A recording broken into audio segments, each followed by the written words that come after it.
जी हाँ, शक्ति का नाम ही नारी है और नारी शक्ति पर ही आधारित है हमारा कार्यक्रम शक्ति।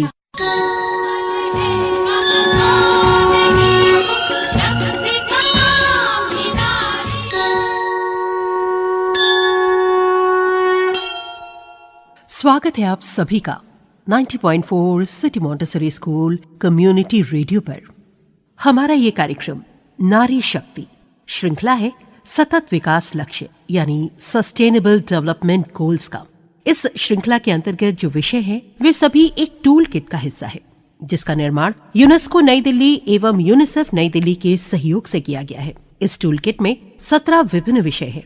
और दोस्तों, हमारा ये कार्यक्रम शक्ति लक्ष्य संख्या 5 यानी जेंडर इक्वालिटी लैंगिक समानता पर आधारित है, जिसका मकसद है achieve gender equality and empower all women and girls यानी प्रत्येक महिला एवं बालिका को सशक्त करना। कोई चेहरा है कोमल कली का, रूप कोई सलोनी परी का, इनसे सीखा सबक जिंदगी का।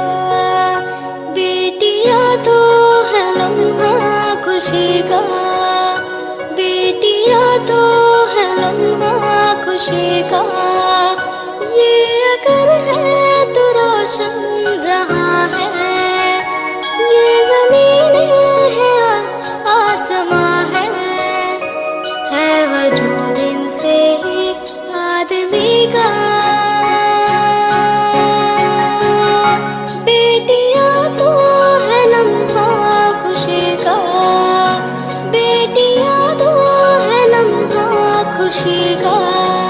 पुरुष प्रधान समाज रहा रूढ़ियों के अनुरूप, परिवर्तन नियम जीवन का बदल रहा हर स्वरूप।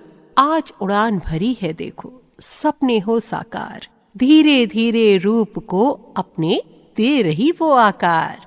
नारी बेचारी कहकर शोषित बहुत कर डाला, खुद को सशक्त कर उसने नारी सशक्तिकरण कर डाला।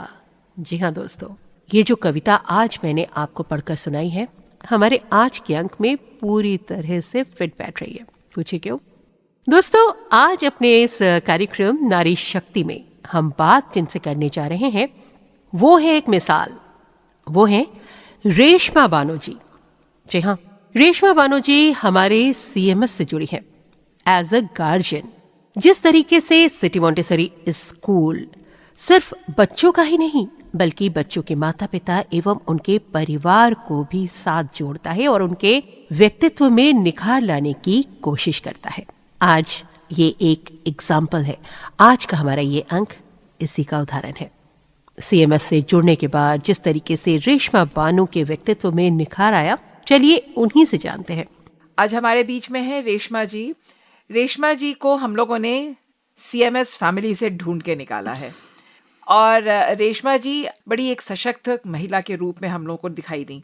आइए जाने रेशमा जी से उनकी कहानी, उनकी जुबानी सीएमएस कम्युनिटी रेडियो 90.4 मेगाहर्ट्ज के श्रोताओं। Thank you ma'am. जैसा कि आपने बताया रेशमा, मिस रेशमा बानो, क्योंकि ये मिस लगाना बहुत ज़रूरी है मेरे लिए, क्योंकि बेसिकली क्या होता है कि लोगों की लाइफ में ज़्यादातर लड़कियों के लिए होता है, जो मैं फील करती हूँ, आई थिंक आप लोग भी करोगे, कि जब हम छोटे होते हैं तो फादर के नाम से फला की बेटी, जब बड़े हो जाते हैं तो हस्बैंड के नाम से शादी होके चले गए, हस्बैंड के नाम से, और थोड़े से और बड़े हुए जब हमारे बच्चे हो जाते हैं तो हम बच्चों के नाम से कि उनकी मदर।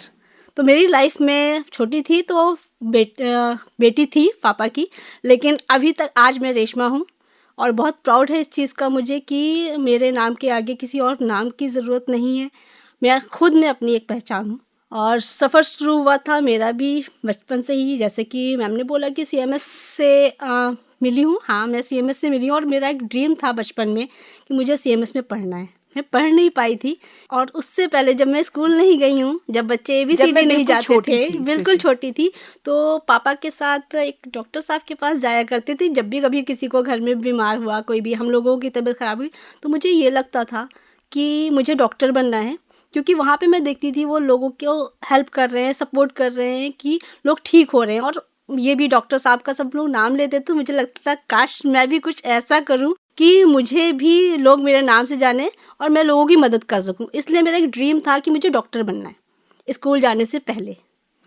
और फिर ड्रीम बना कि स्कूल जाना शुरू कर दिया, स्कूल, या। पर हमेशा से एक मन में टीज थी कि सीएमएस क्यों नहीं, CMS, पर हाँ। सीएमएस ही क्यों?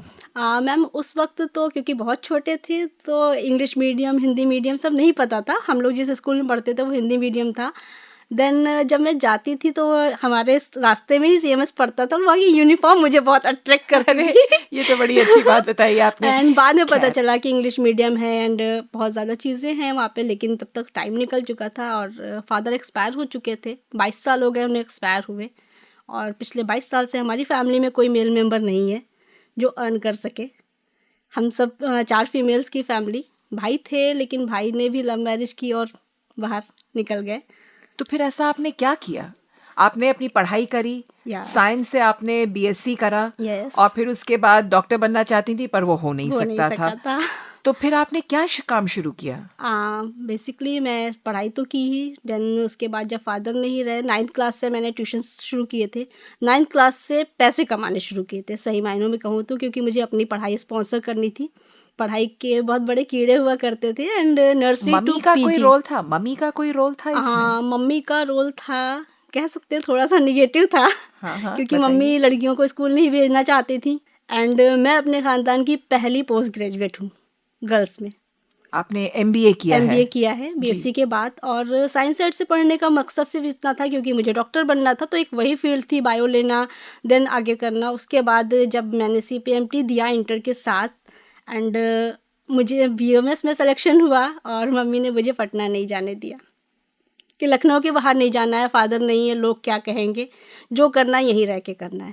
पलकों के नीचे पलती हुई सपनों की दुनिया लेके चली, जब ने कहा तो थम जा यही, मन बावरा लेकिन माना नहीं, हारा नहीं। तो वो घर चलाना थोड़ा सा मुश्किल था। इवन वो फेज भी हम लोगों ने देखा कि गुल्लक फोड़ के घर का राशन भराया गया। हाँ। फैमिली को भी सपोर्ट किया, खुद को भी सपोर्ट करके आप BSc तक आ गई। या BSc फिर उसके बाद क्या चीज आपने करी? BSc फर्स्ट ईयर में जब मैं आई तो मुझे एक चीज़ मिली, कह सकती हूँ आज मैं बोलती हूँ उसे जादू की छड़ी। किसी ने मुझे कुछ रिकमेंड किया और उसे कहते हैं आज की डेट में जानते हैं लोग, BCom में MBA में तो कोर्स सिलेबस में ऐड हो गया है नेटवर्क मार्केटिंग। वो चीज़ आई मेरी लाइफ में, मैं कुछ नहीं जानती थी उसके बारे में एंड एक कैटलॉग दे दी गई थी जिसमें कुछ प्रोडक्ट्स हुआ करते थे और मुझे बोला गया रिकमेंड करोगे तो इससे पैसे आएंगे, और उस वक्त नीड सिर्फ पैसे की थी और कुछ नहीं। और बिलीव करोगे आप कि मेरे पास बैंक अकाउंट नहीं था। देन दूसरी चेक दूसरे महीने, फिर तीसरी चेक, और कुल मिला के जब 5-7 हज़ार रुपए की चेक इकट्ठा हो गई तो घर वालों को टेंशन हुई कि इसका अकाउंट खुलवाओ ना, ये पैसे वेस्ट हो जाएंगे। फिर पढ़ाई चल ही रही थी, BSc थी तो पढ़ाई तो करनी ही थी अच्छे से एंड साथ साथ शाम को जो ट्यूशन का टाइम था उसी टाइम में उनकी मदर से, उनकी फैमिली मेम्बर से मिल के बातचीत करना एंड ऐसे करके मैंने इस काम को शुरू किया। पर BSc कंप्लीट होने से पहले मेरी इनकम 25 प्लस हो गई थी। ये मेरे लिए बहुत बड़ी बात थी क्योंकि आफ्टर ग्रेजुएशन 90% लड़कियों के साथ होता है कि वो टीचिंग लाइन में जाती हैं। जाहिर सी बात है क्योंकि फुल टाइम जॉब की घर से परमिशन नहीं मिलती है तो लोग पढ़ाने लग जाते हैं। तो मैं और ये वो काम सेफ नहीं- एनवायरनमेंट safe भी माना environment जाता रहता है थोड़ा हाँ, गर्ल्स बहुत के लिए। हाँ, उस और- जमाने के हिसाब से। आई एम श्योर आप ये कब की बात कर रही हैं? 90 के दशक की बात कर रही होंगी? नहीं मैम, हाँ। 2007 में मैंने किया है। अरे वाह, graduation। मतलब 21वीं सदी में भी ये सोच है या कि वर्क एनवायरनमेंट अगर टीचिंग में चले जाओ तो ज्यादा ठीक ज़्यादा रहेगा। ठीक रहेगा। आज भी है। बनस्पत इसके कि आप किसी फीमेल्स के लिए कि स्पेशली आप किसी कि आप घर को ऑफिस के देखते हुए, एनवायरनमेंट या, में करें और घर को देखते हुए देखते भी। हुए इस काम को कर सकते हैं टीचिंग। ओके। एंड उसके अलावा मैंने खुद फाइनेंशियली एम्पावर होने के अलावा लोअर मिडिल क्लास होने के बाद मैंने 5 स्टार प्रॉपर्टीज़ को एक्सपीरियंस किया और साथ ही साथ एक पावर मिली है मुझे कि मैं जैसे अपनी लाइफ चेंज कर रही हूँ वैसे ही मैं अपने साथ साथ और फीमेल्स की लाइफ चेंज कर सकती हूँ। और मैंने नियर अबाउट 1000 फीमेल्स की लाइफ को ट्रांसफॉर्म किया भी है। वाह। कुछ ऐसी हैं जो टाइम पास के लिए काम करना चाहती हैं, कुछ ऐसी हैं जिनके घर में खाने को नहीं है और वो इस तरह, इवन मेरे यहाँ जो मेड आती थी मैंने उससे भी उसे वो लाइफ दी कि उसने भी दिल्ली का क्रॉस रोज इंटरनेशनल में एक्सपीरियंस किया जाके, एक दिन 5 स्टार होटल। तो बहुत मतलब प्राउड होता है इस चीज पे। अपने साथ साथ 1000 और औरतों को भी एम्पावर किया है। मतलब कि जो चीज आप डॉक्टर बन के समाज की सेवा करना चाह रही थी, आज आपने खुद एंटरप्रेन्योर होके आपने 1000 और औरतों को सशक्त किया है।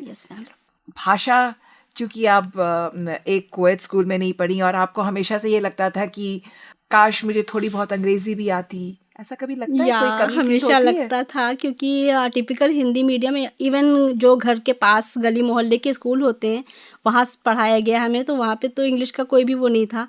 एंड उसके बाद मुझे लगता था थोड़ा बहुत ये हुआ कि स्कूल कॉलेज में थोड़ी बहुत बोलने लगे, पर फ्रेंड्स भी बोलते थे रेशमा बानो अंग्रेजी बोलेंगी, इस चक्कर में हेजिटेशन में और डाउन हो गया, नहीं बोलते थे। लेकिन जब CMS आए हम, तो अब आपका CMS से कनेक्ट कैसे बना? हाँ, CMS से कनेक्शन के पीछे भी मैं जिस फील्ड में हूँ वो भी एक रीज़न है। एंड भाई, जैसे मैंने बोला कि भाई बाहर थे, तो उनका एक बड़ा बेटा बाई बर्थ बीमार रहता था, सेकेंड नंबर पे बेटी थी, थर्ड नंबर पे जो छोटा बेटा था वो लगभग 2 साल का था जिस वक्त हम लोगों ने वापस से उनसे नहीं मिलते थे भाई से, तो मिले। एंड वो बेटा इतना ज़्यादा अटैच हो गया, वो हर वक्त फुप्पी फुप्पी करते करते कि वो हमारे घर में ज़्यादा रहता था, अपने मम्मी पापा से पास कम। फिर वो जब 2.5 साल से क्रॉस हुआ तो ये हुआ कि उसका एडमिशन कौन कराएगा। तो भाभी ने बोला नहीं करा, भाई नहीं मानेंगे। मैंने भाई से पूछ लिया, भाई बोले करा लो। तो जस्ट लाइक जैसे हम लोग घर के पास के स्कूल में पढ़ाए गए थे, नन्हा सा बच्चा था 2.5 साल का, तो उसे भी मैंने घर के पास ही के स्कूल में डाला, पर KG तक उसे वहाँ पढ़ाया और लिखना पढ़ना थोड़ा बहुत सीख गया था। फिर उसके बाद फर्स्ट में आते ही एक बड़ा गोल था कि जो हमें नहीं मिला है वो हमें इस बच्चे को देना है। और KG में आते ही उसने एक बड़ी उपाधि दी थी मुझे, जिसकी वजह से मुझे बहुत कुछ करना था। उसने मुझे अम्मा बोलना शुरू कर दिया था फुप्पी से। मेरी माँ, प्यारी माँ, मम्मा, मेरी माँ, प्यारी माँ, मम्मा, कितनी सुंदर कितनी प्यारी, मेरी है वो दुनिया सारी, मेरी माँ, प्यारी माँ, मम्मा। तो वो माँ वाली जो फीलिंग आई, और सच में अंदर से वो फीलिंग्स है। फिर मैंने उसे CMS में एडमिशन कराया, और CMS में एडमिशन कराने के पीछे भी एक रीज़न था कि मैं दिन में बिज़ी रहती थी। पहले हम लोग ऑफलाइन काम किया करते थे, तो मैंने सोचा कि बच्चा स्कूल में रहेगा उतनी देर मैं काम करूँगी, और यही करते थे। उसे स्कूल छोड़ने के बाद काम शुरू करते थे एंड काम ख़त्म करके उसे स्कूल से लेके घर। अरे वाह। एंड जब CMS में आई तो बहुत डर लगता था कि यहाँ पे टीचर्स इंग्लिश में बोलेंगी और पेरेंट्स से, तो मैं कैसे इंटरेक्ट करूँगी।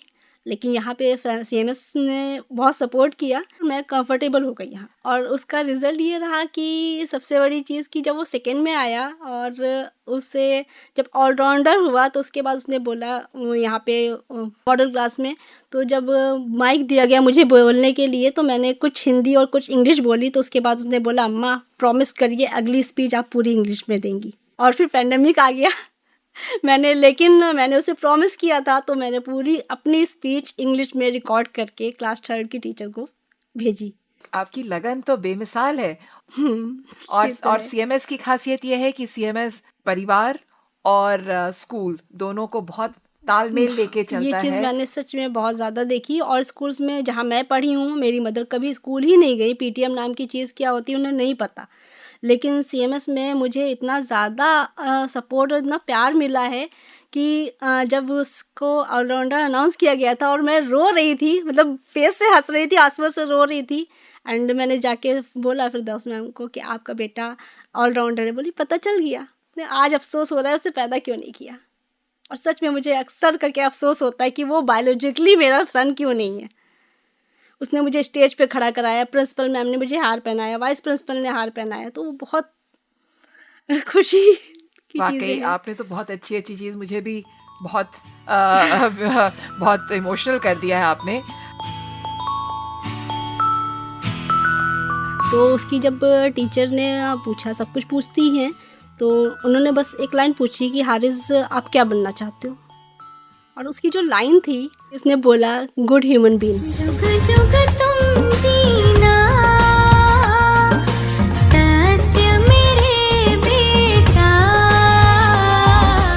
माँ बेटा खूब अच्छी जिंदगी गुजारते हैं, ऐसा लगता है। बहुत अच्छी ट्रेनिंग है। हम लोग साथ में साइकिलिंग करते हैं, एक्सरसाइज साथ में करते हैं। और सीएमएस से आपका कैसा कनेक्ट रहता है? एक तो पेरेंट्स टीचर मीटिंग में आप बहुत आती रहती हैं, हमेशा आपको 100% encourage अटेंडेंस करता रहती है मेरी। अच्छा। और उसकी भी 100% अटेंडेंस है। ये चीज़ भी और है, बहुत अच्छी है उसकी, कि पिछले 8 साल से वो स्कूल जा रहा है, 8 साल में सिर्फ एक एब्सेंट है उसकी, जिस दिन उसका भाई एक्सपायर हुआ था।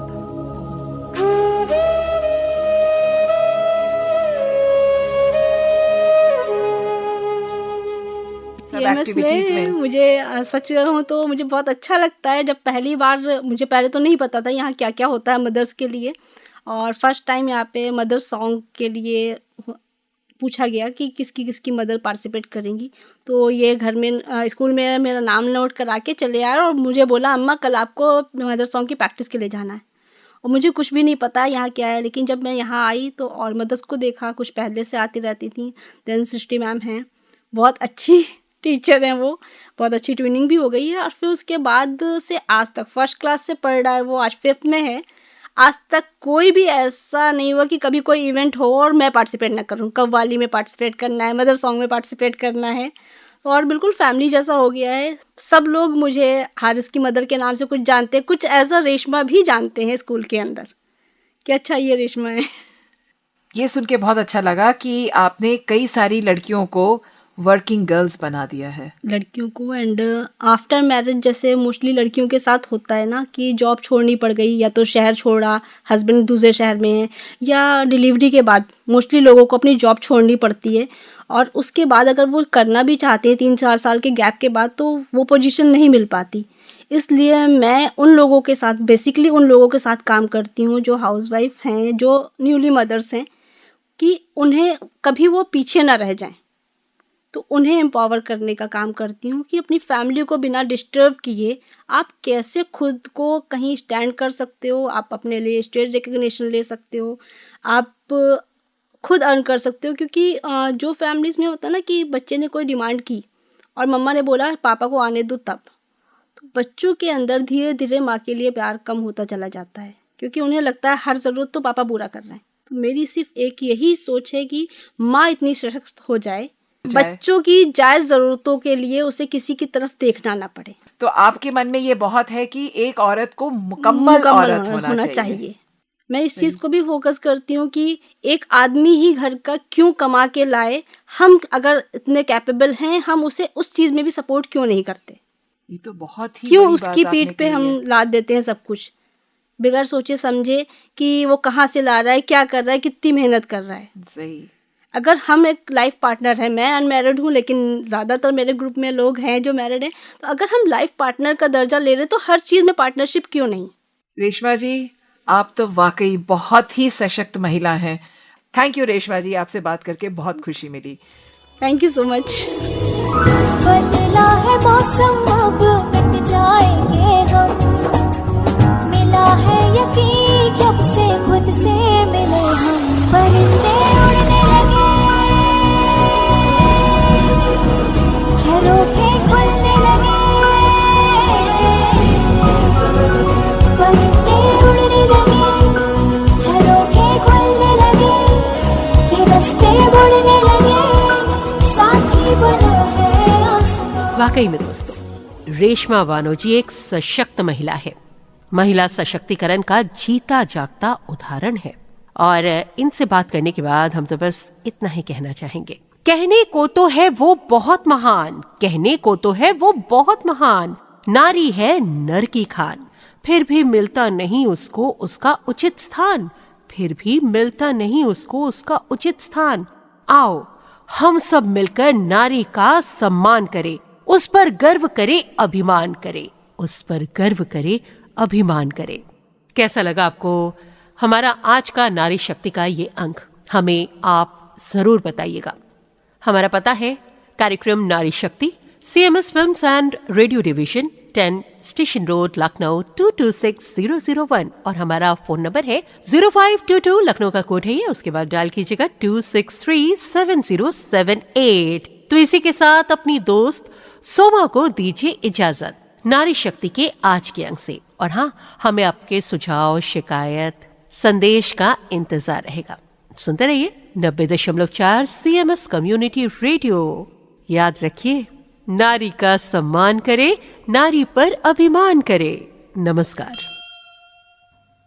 शक्ति, नारी की आत्मनिर्भरता हमारा मकसद।